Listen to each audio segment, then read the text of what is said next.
আমরা দেখতে পেলাম অবশেষে যে ক্যানিং পশ্চিমে আপনাদের আইএসএফ এর পক্ষ থেকে আপনারা ক্যানিং পশ্চিমে আপনারা প্রার্থী দিয়েছেন এবং বিরোধী দল যে সমস্ত রয়েছে বিশেষ করে তৃণমূল যে সমস্ত নেতা যারা কর্মী যারা রয়েছে তারা ওপেন চ্যালেঞ্জ করেছিল যে নওশাদ সিদ্দিকী যদি বাপের বেটা হয়ে থাকে তাহলে ক্যানিং পশ্চিমে একটা প্রার্থী দিয়ে দেখা গেছে সিটে। আর অবশেষে সেই প্রার্থী ঘোষণা হলো ক্যানিং পশ্চিমে, আপনাকে প্রার্থী করা হলো, কী বলবেন? দেখুন, প্রথমে আমি বলতে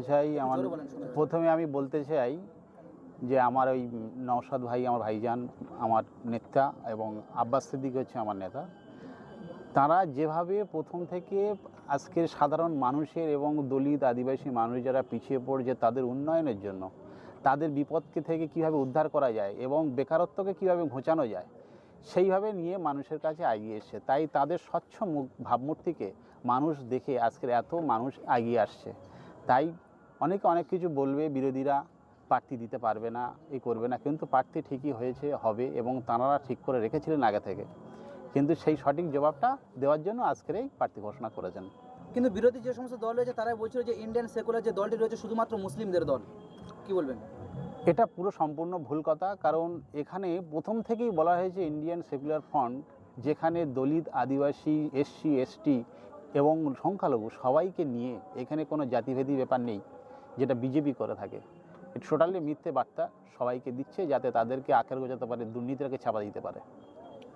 বিরোধী যে সমস্ত দল রয়েছে অনেকে বলছে যে তৃণমূল বিজেপির বি টিম, আবার তৃণমূল যে সমস্ত নেতা যারা কর্মী যারা রয়েছে তারাই বলছে আইএসএফ প্রকৃত বিজেপির বি টিম, কি বলবেন?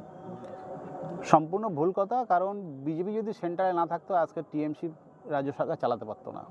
এটা সবথেকে বড় ভাবতে হবে আমাদেরকে, কারণ এটা মানুষকে বুঝতে দিচ্ছে না। দুজনে একে অপরের বি টিম, নিজেরাই এটা চালনা করছে।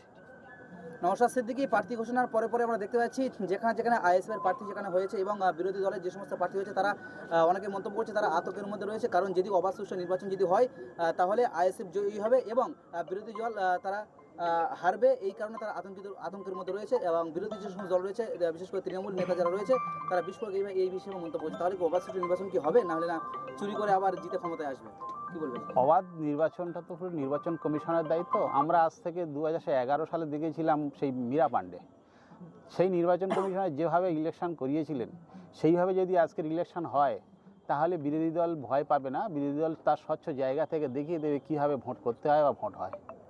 এবং আজকে নির্বাচন কমিশনাররা বাহিনী অত শত শত আনবে, হাজার হাজার আনবে, কিন্তু তাদেরকে পর্যালোচনা ঠিক জায়গায় ব্যবহার করা, ইউটিলাইজ করাটা সব থেকে বড় জিনিস। এনে আমি রেখে দেবো আর সেগুলোকে পর্যালোচনা বা ইউটিলাইজ করবো না, তখন দেখবেন ইলেকশনটা হবে না সেই মতন। তাহলে আলটিমেটলি সেই যেটা হওয়া সেই কথাটাই ঘটবে। দাদা, একটা প্রশ্ন বারংবার উঠছে, যেখানে নির্বাচন কমিশন